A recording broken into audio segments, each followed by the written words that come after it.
Hi, this is Miss K. In today's video, I'll show you how to extend the battery life on your Android device. To get started, open the Settings app and tap Battery or Battery and Device Care, depending on your phone model. Turn on Battery Saver or Power Saving mode to reduce background activity and help your battery last longer. Next, lower your screen brightness or enable adaptive brightness so your phone automatically adjusts the screen based on your surroundings.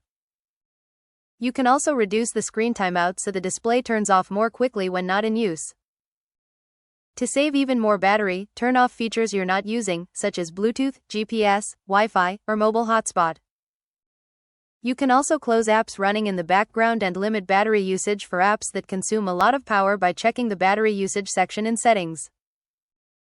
Keeping your apps and Android system updated can also improve battery performance, as updates often include bug fixes and battery optimizations. Charging your phone with the original charger and avoiding extreme temperatures can also help maintain your battery's long-term health. And that's it, you've successfully learned how to extend the battery life on your Android device. Happy watching! Don't forget to like, share, and subscribe for more helpful tutorials.